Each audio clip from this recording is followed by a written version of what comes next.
விஜய் அவர்கள் முதலமைச்சர் என்ற பதவிக்கு வருவதற்கான சாத்தியக்கூறுகள் அவருடைய ஜாதகத்தில் இல்லை. விஜய்க்கு இல்லையா? விஜய்க்கு இல்லை. முதலமைச்சர் ஆக மாட்டாரா? வாய்ப்பு இல்லை. விஜய் அவர்கள் இன்றைக்கு ஒரு அசுர சக்தி செயல்படக்கூடிய வகையில் அவர் இன்னைக்கு வேலை செஞ்சுட்டு இருக்கிறார். அதிலிருந்து அவர் மாறணும். மாறினார்னா அரசியலில் ஒரு நிலையான இடம் பிடிப்பார். ஆனால் மாறவில்லை என்றால் நிலையான இடம் பிடிக்க முடியாது. ஆனால் மாறுவதற்கான வாய்ப்பை ராகு தராது. ஜெயலலிதா அவர்கள் இந்த உறவினர்களும் நெருங்க விடாமல் இருந்தார். யார் இருக்க வச்சது? ஜாதகத்தில் இருக்கக்கூடிய அந்த அசுர சக்தி, இந்த ராகு என்ற கிரகம் யாரையும் உள்ள விடாது. எல்லாருமே அந்நியர்கள் தான் இருப்பாங்க. இப்போ விஜய் அவர்களிடம் யார் இருக்கா? உறவுகள் பக்கத்தில் இருக்காங்களா? அமரன் மாதிரியான படம், இந்த மொழி போர் சம்பந்தப்பட்ட படம், வரலாற்று தொடர்பான படங்கள், இது மாதிரியான நிகழ்வுகளை எடுக்கும்போது நிச்சயமாக வெற்றி பெறும். அதில் ஒன்றும் மாற்றுக்கிறதே கிடையாது. ஜனநாயகனை விட பராசக்தி வெற்றி பெறுவதற்கு வாய்ப்புகள் அதிகம் இருக்கிறது இன்றைய காலகட்டத்தில். அப்ப ஜனநாயகன் பெருசா ஓடாதா? ஃபெயிலியர் ஆயிடுமா? ஜனநாயகன் படம் எவ்வளவு செலவு பண்ணியிருக்காங்களோ அந்த அளவுக்கு வருமானத்தை ஈட்ட முடியுமா? நிச்சயமா ஈட்ட முடியாது. எதை உறுதியா சொல்ல முடியும்? விஜய்க்கு பிறகு தமிழ்நாட்டுடைய அடுத்த முதலமைச்சர் சிவகார்த்திகேயனா? சிவகார்த்திகேயனுக்கு அரசியல் ஆர்வம் எப்படி சினிமாவில் ஜனநாயகன் விசஸ் பராசக்தியின் மோதுற மாதிரி விஜயா சிவகார்த்திகேயனா தமிழ்நாட்டின் முதலமைச்சர் யார் அப்படிங்கிற போட்டியும் நாளை அடுத்த 10 வருஷத்துல இருக்கும் அல்லவா? நீங்க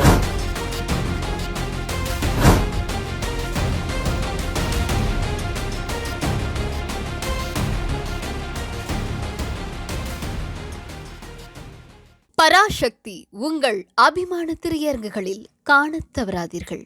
பிஜேபி கூட மோதுற அளவுக்கு, பிரதமர் மோடி கூட மோதுற அளவுக்கு, முதலமைச்சர் மு.க. ஸ்டாலின் கூட மோதுற அளவுக்கு விஜயோட ஜாதகம் அவ்வளோ தூரம் உச்சம் பெற்றிருக்காங்கிற ஒரு கேள்வி அந்த இடத்துல. பிஜேபி கூடவே முதலமைச்சர் மு.க. ஸ்டாலின் கூடவே மோதக்கூடிய விஜய் கூட விஜயோட படத்தோட போட்டி போடுற அளவுக்கு சிவகார்த்திகேயன் படம் வெளியாகுதுன்னா அப்போ விஜய் ஜாதகத்தை விட சிவகார்த்திகேயன் ஜாதகம் உச்சம் பெற்றிருக்காங்கிற கேள்வி இன்னொரு கேள்வி. இல்லை, நீங்கள் ஜெயலலிதா தோற்றார். ஜெயலலிதா தோற்றதுக்கு காரணம் என்ன? அசுர சக்தி கொண்ட ஒரு பெண்மணி பர்கூரில் சாதாரண ஒரு மனிதனால் தோற்கப்பட்டார். இது நமக்கு எல்லாருக்கும் தெரியும். ஆனால் ஏன் அந்த தோல்வி ஜெயலலிதா அவர்களுக்கு கிடைத்தது? வலிமையான ஜாதகம் தானே, ரொம்ப வலிமையான ஜாதகம் ஜெயலலிதா அவர்களுடைய ஜாதகம். ஏன் அந்த தோல்வி என்பது இந்த அசுர சக்தியினுடைய செயல்பாடு. நீங்கள் இயற்கைக்கு மாறாக நீங்கள் அதிகமான ஒரு அசுர சக்தியோடு நீங்கள் வேலை செய்யும்போது அது ஒரு உச்சம். அங்கேருந்து இறங்கத்தான் வேணும். அந்த இறக்கத்தை இயற்கை கொடுக்கும். அதனுடைய விளைவு தான். அதற்கப்புறம் ஓரளவு தன்னுடைய நிலைகளை கொஞ்சம் மாற்றிக்கொண்டார். அதுக்கப்புறம் நீங்கள் பார்த்தீங்கன்னா நிறைய சேஞ்சஸ் வரும். விஜய் அவர்கள் இன்றைக்கு ஒரு அசுர சக்தி செயல்படக்கூடிய வகையில் அவர் இன்றைக்கி வேலை செஞ்சிட்ருக்கிறார். அதிலிருந்து அவர் மாறணும். மாறினார்னா அரசியலில் ஒரு நிலையான இடம் பிடிப்பார். ஆனால் மாறவில்லை என்றால் நிலையான இடம் பிடிக்க முடியாது. ஆனால் மாறுவதற்கான வாய்ப்பை ராகு தராது. காரணம், நீங்கள் இயல்பாக ஒரு விஷயம் புரிஞ்சுக்கோங்க. அரசியலுக்கு சூரியன் என்ற கிரகம் ரொம்ப முக்கியம். இந்த அவருடைய தந்தையோடு அவர் முரண்பட்டே இருக்கிறார். இன்றைக்கும் நீங்கள் பட விழாவெல்லாம் அவங்க அரசியல் விழாவெல்லாம் சேர்ந்துருக்கிறாங்க, பார்க்குறாங்க, கட்டிப்பிடித்து கொள்கிறார்கள் என்றாலும் கூட எல்லாருக்கும் தெரியும் தந்தையோடு ஒரு முரண்பாடு அவருக்கு எப்பொழுதும் இருக்கிறது. தந்தைக்கும் குறை இருக்கிறது. அப்போ தந்தை என்பது சூரியன், அரசியல் என்பது சூரியன். இப்போ சொந்த தந்தை அருகில் இருக்கின்ற சூரியனோடு இவரோடு உறவு கொள்ளவில்லை என்றால் நீங்கள் அரசியலில் உயர் பதவியை உச்ச பதவியை எப்படி தொட முடியும்? சூரியன் உதவி செய்யாதுல்ல. அப்போ தன்னுடைய நிலையை மாற்றிக்கணும்னு சொல்ல வர்றேன். நீங்கள் உடலில் சூரியனுடைய வலிமையை அதிகப்படுத்தணும். என்ன காரணம்னா, நான் ஆரம்பத்திலிருந்து சொல்லி கொண்டு இருக்கிறேன், அவர் ராகு ஆதிக்கம் என்று. ராகு ஆதிக்கம் அருகில் இருக்கின்ற தாய் தந்தையர்களை அருக விடாது. மிக முக்கியமாக உறவினர்களையே அருகில் நெருங்க விடாது. இப்போ ஜெயலலிதா அவர்கள் ஏன் இந்த உறவினர்களும் நெருங்க விடாமல் இருந்தார்? யார் இருக்க வச்சது? அப்போ அந்த ஜாதகத்தில் இருக்கக்கூடிய அந்த அசுர சக்தி, இந்த ராகு என்ற கிரகம் யாரையும் உள்ள விடாது. எல்லாருமே அந்நியர்கள் தான் இருப்பாங்க. இப்போ விஜய் அவர்களிடம் யார் இருக்கா? உறவுகள் பக்கத்தில் இருக்காங்களா? அப்போ அந்நியர்கள் தான் இருக்காங்க. அப்போ அந்நியர்கள் இப்போ அருகில் இருக்கும்போது சூரியனுடைய உதவி எப்படி கிடைக்கும்? அப்போ ராகுவினுடைய ஆதிக்கம் அதிகமாக இருக்கும்போது இந்த சூரிய சக்தி, சூரியனுடைய ஆதிக்கம் என்பது கிடைக்காது. அப்போ அரசியலில் ஒரு பதவியை அடைவதற்கோ ஒரு வெற்றியை பெறுவதற்கோ அவருடைய ஜாதகத்தில் இன்றைய காலகட்டத்தில் அதற்கான வாய்ப்பு இல்லை. ஆனால் பின்னால் அவருக்கான அந்த வாய்ப்புகளை உருவாக்கி கொள்ள முடியும். அதற்கு அவர் மாறணும். மாறுவதற்கான வாய்ப்பு அந்த ராகு விடுமா என்பது மிகப்பெரிய விஷயம். நான் ஏற்கனவே ராகுவை வென்ற ரஜினி என்ற ஒரு தலைப்பில் ஒரு வீடியோ போட்டிருப்போம், இல்லம்தோறும் ஜோதிடம் யூடியூப் சேனலில். ரஜினியும் அரசியலுக்கு வரமாட்டார் என்று நான் தெளிவாக என்னுடைய மாணவர்களுக்கெல்லாம் சொல்லியிருந்தேன். ஆனால் அரசியலுக்கு வருவேன்ட்டு அவர் அறிக்கை கொடுத்துட்டார். எல்லாரும் என்னுடைய மாணவர்கள் பூரா, எப்படி சார் நீங்கள் சொன்னீங்க நடக்கலையே அப்படின்னாங்க. இல்லைங்க, அவர் வரேன்ருக்காரு, இன்னும் 1 மாதம் ஆகும் போல் இருக்குது, வரட்டும் பார்க்கலாம், என்ன நடக்குதுன்னு பார்க்கலாம். ஆனால் அவருடைய ஜாதகத்தில் அரசியலுக்கு வர்றதுக்கு வாய்ப்பு இல்லை என்று நான் தெளிவாக பேசியிருந்தேன். ஆனால் சரியாக பார்த்தீங்கன்னா அந்த இடைப்பட்ட காலத்தில் என்னால் அரசியலுக்கு வர முடியாது என்று பின்தங்கி விட்டார். என்ன காரணம்னா, ரஜினிகாந்தும் கேது ஆதிக்கம். இந்த கேது ஆதிக்கம் கொண்டவர்கள் அவர்களுக்கு அதீதமான சேவை மனப்பான்மை இருக்கணும். இடைவிடாத சேவை மனப்பான்மை இருந்தால் மட்டும்தான் ஜெயிக்கலாம். அதில் ஜெயித்தது கலைஞர் மட்டும்தான். மற்ற யாரும் கேது ஆதிக்கத்தில் துறவு நிலைக்கு போகலாம். கேது ஆதிக்கத்தில் அரசியலில் நின்று ஜெயிக்கணும்னா இடைவிடாத ஒரு உழைப்பை கொடுத்தே ஆகணும். ஸ்டாலின் அவர்களும் கேது ஆதிக்கம்தான். அப்போ இடைவிடாத உழைப்பு கொடுக்க கொடுக்க கொடுக்க கொடுக்க வெற்றி பெறும். நம்ம சிவகார்த்திகேயனை பொறுத்தவரை கேது ஆதிக்கம் கொண்ட ஜாதகம். நிச்சயமாக இந்த மாதிரி சப்ஜெக்ட் ஓரியன்டோட ஒரு படம் எடுக்கிறாருன்னா, அமரன் அவருக்கு எவ்வளவு பெரிய வெற்றியை தந்தது.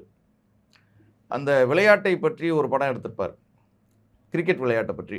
அந்த படம் ஒரு பொருளாதார ரீதியான ஒரு பெரிய வெற்றி கொடுத்ததா கொடுக்கலையான்னு தெரியல. ஆனால் அற்புதமான விமர்சனங்களை கொண்டு வந்தது. அது சிவகார்த்திகேயனுடைய சொந்த படம். காணா. அப்போ ஒரு மிகப்பெரிய வெற்றியை அது விமர்சன ரீதியாக அதெல்லாம் ஒரு நல்ல குணம். அப்போ சினிமாவுக்கு நான் ஏதாவது செய்யணும் அப்படின்னு நினைக்கிறார் இல்லையா சிவகார்த்திகேயன், நல்ல படங்களை நல்ல டைரக்டரை உருவாக்கணும் அப்படின்ற ஒரு எண்ணங்கள்லாம் இருக்குல்லையா, இதெல்லாம் ஒரு சிறந்த எண்ணம். அப்போ இந்த எண்ணங்கள் அவரை வளர்க்கும். அதே போல் ஒரு பெரிய கம்பெனியை எடுத்துக்கிட்டு இது மாதிரியான அமரன் மாதிரியான படம், இந்த மொழி போர் சம்மந்தப்பட்ட படம், வரலாற்று தொடர்பான படங்கள், இது மாதிரியான நிகழ்வுகளை எடுக்கும்போது நிச்சயமாக வெற்றி பெறும். அதில் ஒன்றும் மாற்று கருத்தே கிடையாது. இது ஜோதிட ரீதியாக என்பது மட்டுமல்ல, மக்களை கொண்டு போய் மக்களிடம் போய் ரீச் ஆகும். அப்போ கேது ஆதிக்கம் கொண்ட சிவகார்த்திகேயனுடைய இந்த பராசக்தி திரைப்படம் வெற்றி பெறுவதற்கான வாய்ப்புகள் அதிகம். ஜனநாயகனை விட பராசக்தி வெற்றி ஜனநாயகனை விட பராசக்தி வெற்றி பெறுவதற்கு வாய்ப்புகள் அதிகம் இருக்கிறது இன்றைய காலகட்டத்தில். அப்போ ஜனநாயகன் பெருசாக ஓடாதா, ஃபெயிலியர் ஆகிடுமா? இல்லை, ஜனநாயகன் வெற்றி பெறுமா வெற்றி பெறாதா என்றதை இவருடைய விஜயனுடைய ஜாதகத்தை வைத்து நம்ம உச்சத்தில் இருக்குல்ல. ஆமாம், உச்சத்தில் இருக்கு. ஆனால் படம் ஜனநாயகன் படம் இல்லை, ஜனநாயகன் படம் வெற்றி பெறுமா வெற்றி பெறாதா என்பதை இப்போ நம்ம உறுதியாக சொல்ல முடியாது. ஆனால் ஜனநாயகனை பராசக்தி வென்றே தீரும். ஜனநாயகனை விட பராசக்தி வெற்றி பெறும். ஏன்னா ஜனநாயகன் எப்படிப்பட்ட படம், அது ஒரு ரீமேக் படம். சிவகார்த்திகேயனுடைய இந்த படம் ஒரு மொழிப்பற்று தொடர்பான படம். அப்போ இங்கே இன்றைக்கி இருக்கக்கூடிய நிலைமையில் ராகு ஆதிக்கம் கொண்ட படம் வெற்றி பெறுமா, கேது ஆதிக்கம் கொண்ட படமும் வெற்றி பெறுமா என்றால், இன்றைக்கு கேது சூரியனுடைய சிம்மத்தில் இருக்கிறார், ராகு இன்றைக்கு கும்பத்தில் இருக்கிறார். சிவகார்த்திகேயனுடைய ஜாதகத்திலையும் அதே அப்படியே மாறி இருக்கும். ராகு கேது இப்போ மாறி இருக்கும். இன்றைக்கு இருக்கக்கூடிய நிலையில் ராகுவினுடைய ஆதிக்கம் செலவுகளை விரயமாக்கி அதிகப்படுத்தி, செலவு செய்ததை விட வருமானத்தை ஈட்ட முடியாது. ஜனநாயகன் படம் எவ்வளவு செலவு பண்ணியிருக்காங்களோ அந்த அளவுக்கு வருமானத்தை ஈட்ட முடியுமா? நிச்சயமாக ஈட்ட முடியாது. எதை உறுதியாக சொல்ல முடியும்? காரணம் என்னென்னா, விஜயனுடைய ஜாதகத்தை வைத்து இன்றைக்கு ராகு அவருக்கு செலவீனங்களை ஏற்படுத்தக்கூடிய அமைப்பு. இன்றைக்கி பார்த்தீங்கன்னா நிறைய கட்சிக்கு செலவு, அரசியல் கூட்டங்களுக்கு செலவு. ஏன்னால் அவர் ஏற்கனவே சம்பாதித்த தொகையை பூரா ராகு பறிச்சுட்டு இருக்கிறார். இது நடக்கும். ஆனால் சிவகார்த்திகேயனுக்கு இன்றைக்கு இருக்கிற நிலையில் அவருக்கு ஒரு பெரிய வெற்றியை, வருமானத்தை தருகின்ற ஒரு அமைப்பாக இன்றைக்கு இருக்கிறது. ஜனநாயகத்தை விட பராசக்தி நிச்சயமாக வெற்றி பெறும். அதை விட அதிகமான ஒரு வசூலை கொண்டு சேர்க்கும். மக்களுக்கு ரொம்ப பிடிக்கும். இப்போ நம்ம சிவகார்த்தினோட ஜாதகத்தை நம்ம அலசி ஆராய்ஞ்சிக்கிட்டு இருக்கோம். இப்போ நீங்கள் சொன்னீங்க கலைஞர் அவர்களுக்கும் ஸ்டாலின் அவர்களுக்கும் கேதுவோட ஆதிக்கம் இருந்தது, அதனால அவங்க முதலமைச்சர் ஆனாங்க அப்படின்னு சொன்னீங்க. அதே கேதுவோட ஆதிக்கம் சிவகார்த்தியினுடைய ஜாதகத்திலும் இருக்குது அப்படின்னு சொல்கிறீங்க.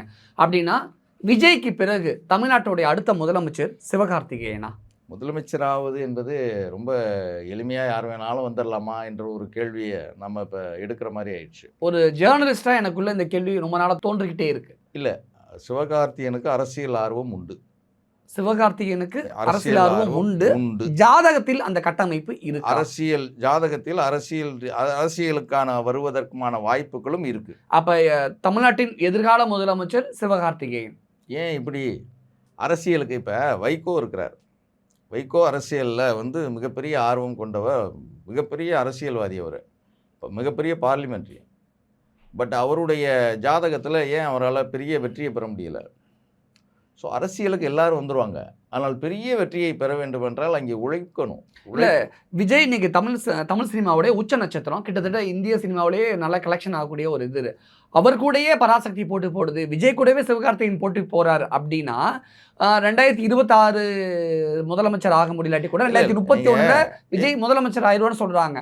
அடுத்த 10 வருஷத்துல சிவகார்த்திகேயனும் அவருடைய ஜாதக பிரகாரம் அரசியலுக்கு வந்தா எப்படி சினிமாவில் ஜனநாயகன் விசஸ் பராசக்தின்னு மோதுற மாதிரி விஜயா சிவகார்த்திகேயன் தமிழ்நாட்டின் முதலமைச்சர் யார் அப்படிங்கிற போட்டியும் நாளை அடுத்த 10 வருஷத்துல இருக்கும் அல்லவா?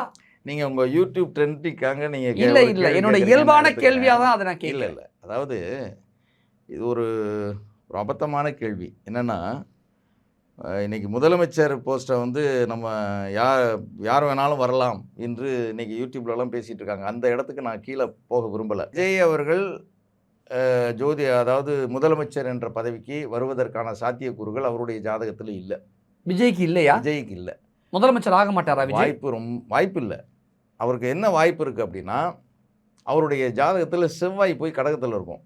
அதனால என்ன நடக்கும்? கடகத்தில் செவ்வாய் இருந்த அரசியல்வாதிகள் யாருன்னு எடுத்துக்கிட்டிங்கன்னா, வைகோ, ஐகே குஜ்ரால், மன்மோகன் சிங் போன்றவர்கள்லாம் கடகத்தில் செவ்வாய் இருந்தவர்கள். இப்போ மன்மோகன் சிங் பிரதமர் ஆயிட்டாரு, ஐகே குஜ்ரால் பிரதமர் ஆயிட்டாரு. அப்போ ஏன் இவரால் பிரதமர் ஆக முடியாது, ஏன் முதலமைச்சர் ஆக முடியாது அப்படின்னு நீங்கள் ஒரு கேள்வி கேட்டிங்கன்னா, ஐகே குஜ்ரால் பிரதமர் தான் ஆனார், ஆனால் கட்சியினுடைய தலைமை வேறு. சரி, நியமன பதவி அது. ஐகே குஜ்ரால் வந்து பிரதமராக தேர்ந்தெடுக்கப்பட்டார். அதே போல மன்மோகன் சிங் மக்கள் தேர்ந்தெடுக்கல. அதே மாதிரி மன்மோகன் சிங் காங்கிரஸ் கட்சி நியமிக்கப்பட்டார், மக்கள் தேர்ந்தெடுக்கல. அப்ப மக்களிடம் ஒரு அவேர்னஸ், மக்களினுடைய பெரிய வரவேற்பை பெற்று முதலமைச்சராக ஆக முடியுமா? வைகோவுக்கு அந்த வாய்ப்பு இருந்தது. மிகப்பெரிய முதலமைச்சர் ஆகிறதுக்கான வாய்ப்பு இருந்தது இல்லையா அந்த காலகட்டத்தில்? இன்னைக்கு எல்லா பத்திரிகைகளும் பேசினாங்க, அடுத்து இவர் தான் தமிழ்நாட்டினுடைய மிகப்பெரிய அரசியல் எதிர்காலம் என்று பேசினாங்க. நிச்சயமாக அந்த வைகோ அவர்களுக்கு அந்த தகுதி இருந்ததா? நிச்சயமாக இருந்தது. அவரை போன்ற இலக்கியம், அரசியல், பார்லிமெண்ட் இதில் வந்து அவரை போன்ற ஒரு திறமை வாய்ந்த ஒரு அரசியல்வாதி பார்க்கவே முடியாது. கலைஞருக்கு அடுத்த அந்த குணங்களை, குணாதிசயங்களை பெற்றவர் என்றால் வைகோ, அதில் ஒன்றும் மாற்றுக்கிறதே கிடையாது. ஏன் அவரால் வெல்ல முடியல? ஜோதிட ரீதியாக அங்கே செவ்வாய் அவருக்கு கடகராசியில் இருந்தது. அதே தான் விஜய்க்கு இப்போ இருக்கா? அதே தான். அப்போ ஒரு கட்சி ஆரம்பித்து கட்சியை ஒரு மேல்நிலைக்கு கொண்டு வந்து அந்த கட்சியின் மூலமாக முதலமைச்சராவதற்கான வாய்ப்பு வைகோவுக்கு இல்லை. ஒருவேளை திமுகவில் இருந்திருந்து ஒரு நியமன பதவியை பெற்றிருக்க முடியுமா என்றால் முடியும். அதிமுகவில் இருந்து அது அல்ல, நியமன பதவியை பெற முடியும். அதிமுக கூட கூட்டணி இல்லை. இப்போ விஜய் அவர்களுக்கு நேரடியாக அவருடைய அரசியல் கட்சியிலிருந்து போடுவதற்கு வாய்ப்பு இல்லை. ஆனால் வேறு கட்சி மூலமாக, அது அதிமுகவோ திமுகவோ வேறு கட்சி மூலமாக ஒரு நியமனம் வரும்போது, அதாவது கட்சியில் சேரணும், இன்னொரு கட்சியில் போய் சேரணும். ஒரு கட்சியை துவக்கி வலிமை பெற வைத்து அதை போய் ஆட்சி கட்டிகளில் அமர வைக்கக்கூடிய ஜாதக வலிமை விஜய்க்கு இல்லை.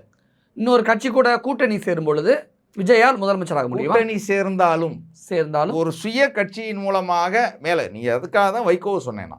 வைகோ வந்து உங்களுக்கு அவர் வந்து எலெக்ஷனில் நிற்கும் போது அற்புதமான ஒரு பரபரப்பான ஒரு செய்தி. ஒவ்வொரு தொகுதியிலையும் குறைந்தபட்சம் அவர் எலெக்ஷன் ரிசல்ட்டுமே 10,000 தொகுதி 10,000 ஓட்டு வாங்கியிருந்தார். அன்றைக்கு ஒவ்வொரு சட்டமன்ற தொகுதியிலையும் 10,000 ஓட்டு வாங்குவது என்பது பெரிய அரிதான ஒரு விஷயம். வாங்கியிருந்தார். அவ்வளோ பெரிய வெற்றிகரமாக இருந்தது. ஆனால் அவரால் அரசியலில் பெரிய அளவில் சர்வைவல் ஆக முடியலையே. ஏன்? காரணம் அந்த கிரக வலிமை இல்லை. அதே தான் விஜய்க்கு ஜாதகத்தில் இருக்கா? நீங்கள் வைகோவோட விஜயை நீங்கள் கம்பேர் பண்ணவே முடியாது. இல்லை ஜாதகத்தில் அந்த நான் சொல்ல வரேன், திறமைகளில் வைகோ அவர்களை பக்கத்தில் கூட நெருங்க முடியாது விஜய் அவர். திறமையோட வைகோ விசஸ் விஜய் நான் சொல்ல வர்றது ஜாதகத்தில் நான் சொல்ல வர்றது திறமை. இவருக்கு அரசியல் தெளிவு, அரசியல் திறமை, கொள்கை தெளிவு, கொள்கை திறமை, அதே மாதிரி பார்லிமெண்ட்டுடைய அந்த அணுகுமுறை எல்லாம் அவருக்கு தமிழ் மீது இருக்கக்கூடிய பற்று, இலக்கியம் மீது இருக்கக்கூடிய பற்று, இந்த இந்த இந்த ஒரு நிலையோடு விஜயை நீங்கள் தொடர்பு கொள்ள முடியாது. விஜய்க்கு திறமை இருக்குது, சினிமாவில் திறமை. ஆனால் அரசியலுக்கு சினிமா திறமை மட்டும் பத்தாது. அப்போ அந்த அளவுக்கு இவர் தன்னை வளர்த்து கொள்ள வேண்டும். விஜயால் முதலமைச்சரே ஆக முடியாது அப்படிங்கிறது திரும்ப திரும்ப நீங்கள் விஜயை நீங்கள் தூக்கி நிறுத்தணுங்கும் போது நீங்கள் விஜய் ரசிகர்கள் எல்லாம் என்ன எதிர்க்க ஆரம்பிச்சிருவாங்க. இல்லை ஆனால் விஜய் முதலமைச்சராக ஆவதற்கு, அவருடைய சொந்த கட்சி மூலமாக முதலமைச்சராக ஆவதற்கு அவருடைய ஜாதகத்தில் இடமில்லை. கூட்டணி சேர்ந்தால் சாத்தியம். கூட்டணி சேர்ந்தாலும் அவருடைய ஜாதகத்தில் இடமில்லை. யாராவது மூன்றாவது ஒரு வேளை வேறு ஒரு கட்சியில் இணைந்து நீங்கள் போட்டி போட்டு இந்த தகுதிகளை எல்லாம் வளர்த்து கொண்டு அந்த அசுர சக்தி, ராகுவினுடைய அசுர சக்தியிலிருந்து வெளியே வந்து நீங்கள் உழைப்பு, சேவை, மனப்பான்மை இதையெல்லாம் கொண்டு வரும்போது வாய்ப்பு உண்டு.